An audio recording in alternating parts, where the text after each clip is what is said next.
L'os coxal est un os plat, pair et asymétrique, de forme tourmentée. Il constitue à lui seul le squelette de la hanche et avec l'os coxal du côté opposé, la ceinture pelvienne. Il est formé primitivement de 3 pièces osseuses, l'ilium, l'ischium et le pubis, qui se réunissent au niveau de l'acétabulum, formant le cartilage en Y. L'ilium forme la partie supérieure, l'ilium forme la partie supérieure, l'ischium forme la partie postéro-inférieure, le pubis forme la partie antéro-inférieure.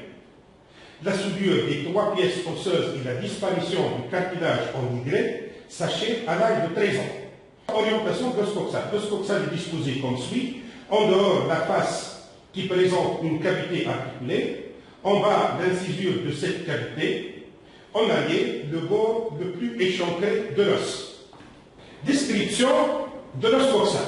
L'os coxal a la forme d'une hélice à 2 pales, dont l'inférieur est percé d'un large orifice de foramen obturé.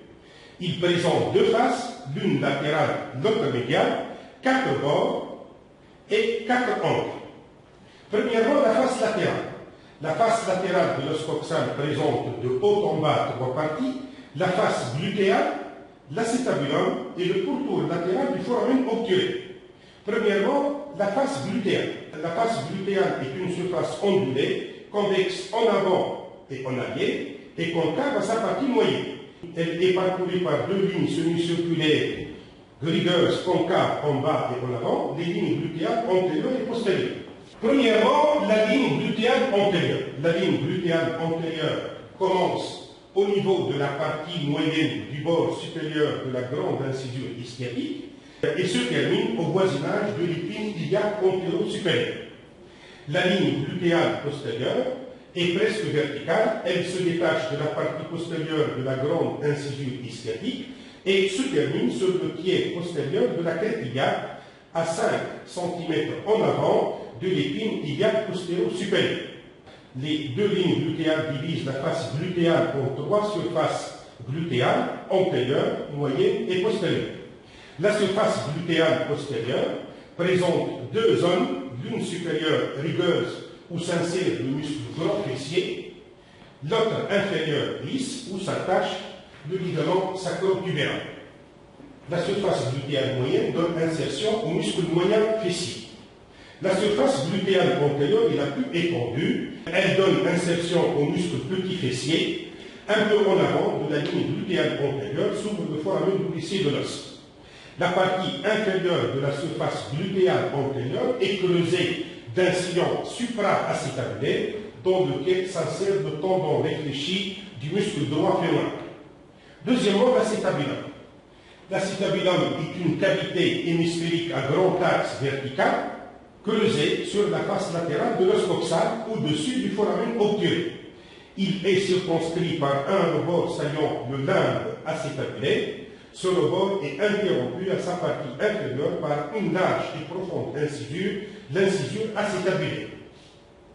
L'acétabulum regarde en bas, en dehors et en avant. Il présente 2 parties distinctes, l'une périphérique, la surface semi-lunaire, l'autre centrale, la fosse acétabulaire. La surface semi-lunaire est une surface articulaire en forme de croissant à concavité inférieure.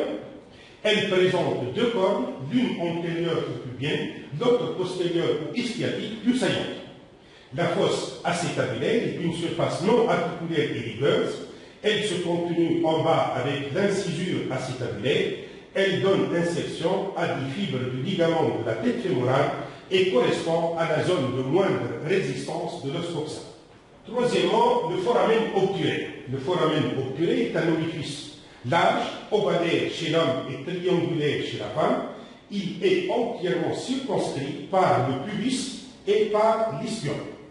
Premièrement, le pubis. Le pubis comprend 3 parties, un segment allongé horizontal, situé au-dessus du foramen obturé, la branche supérieure du pubis, une lame épaisse, quadrilatère, située en avant du foramen obturé, le corps du pubis, et un segment allongé, situé au-dessous et en arrière du corps, la branche inférieure du pubis. Premièrement, la face latérale de la branche supérieure du pubis. La face latérale de la branche supérieure du pubis est divisée par la crête obturatrice en deux parties, la surface glutéale en haut et le sillon obturateur en bas. La crête obturatrice donne insertion au ligament pivot-fémoral. Elle apparaît sur la radiographie de face en continuité avec le bord inférieur du col du fémur et forme le centre cervico-obturateur. La surface pectinéale donne insertion au muscle pectiné. Elle est limitée en arrière par le pecten du pubis. Le sillon obturateur livre passage au vaisseau et nerf obturateur. Deuxièmement, la face latérale du corps du pubis. La face latérale du corps du pubis présente une petite saillie de tubercule pubien sur lequel s'insère le ligament inguinal. Elle est lisse dans le reste de son étendue et donne insertion au muscle long adducteur. La face latérale de la branche inférieure du pubis est oblique en bas et en arrière. Elle donne insertion au muscle gracile, au muscle court adducteur, au muscle obturateur externe et au chef antérieur du muscle grand adducteur. La branche inférieure du pubis présente un petit tubercule qui fait sa lie dans le foramen obturé, le tubercule obturateur antérieur. L'istium. L'istium est constitué d'une colonne prismatique épaisse et verticale, le corps de l'istium, et d'une lame aplatie ascendante, la branche de l'istium. La face postérieure du corps de l'istium est occupée par une volumineuse saillie, la tubérosité ischiatique. La face latérale de l'istium. La face latérale de l'istium donne insertion au muscle carré fémoral, au faisceau antérieur du muscle grand adducteur et au muscle obturateur externe. Le corps de l'istium présente au-dessous de l'incisure acétabulaire un petit tubercule qui fait saillie dans le foramen obturé, le tubercule obturateur postérieur. La face médiane de l'os coxal. La face médiane de l'os coxal est divisée en deux parties par une crête oblique en bas et en avant, la ligne arquée. Au-dessus de la ligne arquée, la face médiane présente une surface quadrilatère antérieure, la fosse iliaque, et une région postérieure, la face sacropédique. La fosse iliaque est concave et lisse, elle regarde en avant, en haut et en dedans, elle donne insertion au muscle iliaque. La face sacropelvienne comprend deux parties en rapport avec le sacrum, la surface auriculaire et la tubérosité iliaque. La surface auriculaire est une surface articulaire semi-lunaire à concavité postéro-supérieure. Elle est légèrement convexe et encore plus marquée à sa partie centrale d'un tubercule en forme de croissant. Elle s'articule avec la surface auriculaire du sacrum. La tubérosité iliaque est une saillie irrégulière et riveuse située au-dessus et en arrière de la surface auriculaire. Elle donne insertion aux ligaments sacro-iliaques interosseux et dorsaux. Au-dessous de la ligne arquée, la face médiane présente trois parties. La face médiane du corps de l'ileum, la face médiane du corps du pubis et la face médiane de la branche ischio-pubienne. La face médiane du corps de l'ileum est une surface quadrilatère et lisse, elle donne insertion au muscle obturateur interne. La face médiane du corps du pubis est lisse et donne insertion au muscle élévateur de l'anus.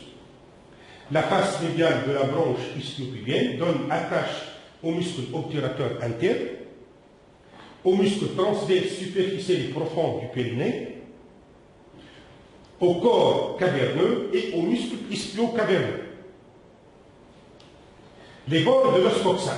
L'os coxal présente quatre bords, un bord supérieur, un bord antérieur, un bord inférieur et un bord postérieur. Le bord supérieur ou crête iliaque. La crête iliaque est convexe en haut et contournée en S italique. Son extrémité antérieure porte le nom d'épine iliaque antéro-supérieure, tandis que son extrémité postérieure est appelée épine iliaque postéro-supérieure. Dans l'ensemble, la crête iliaque apparaît légèrement bombée. Elle présente, en raison de sa forme, deux lèvres latérales et une ligne intermédiaire.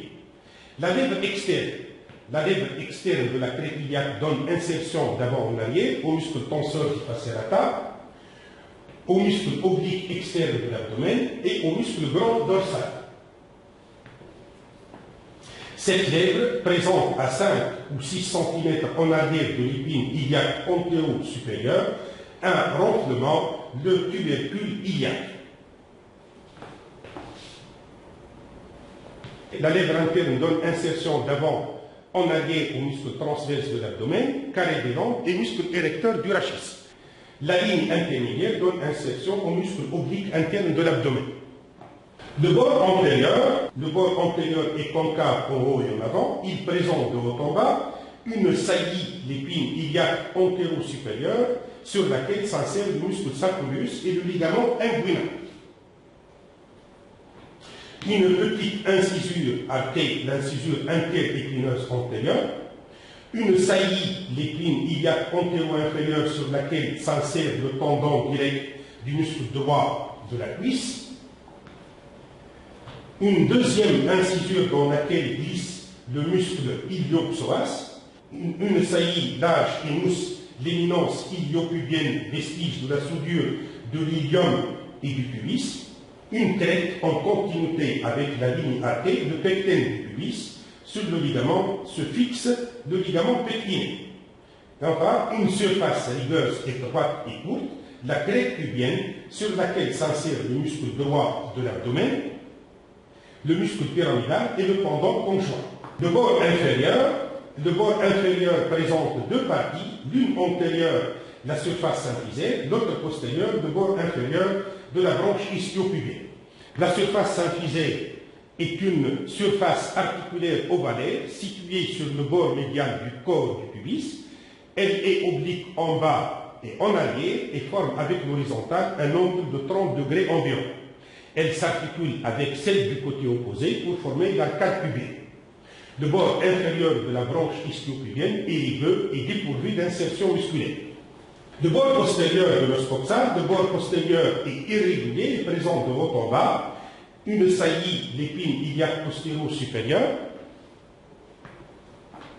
une petite incisure arquée, l'incisure interépineuse postérieure, une petite saillie, l'épine iliaque postéro-inférieure,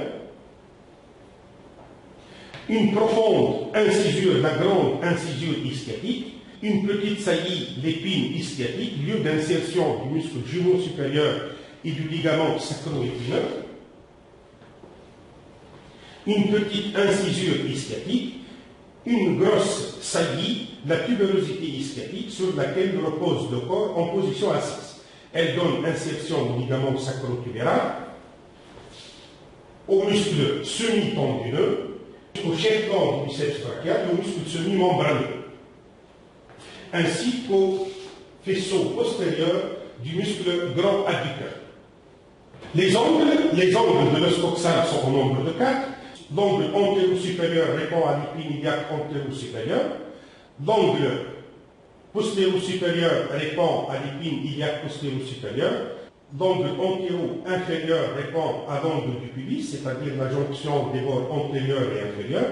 Et enfin, l'angle postéro-inférieur répond à la tubérosité ischiatique.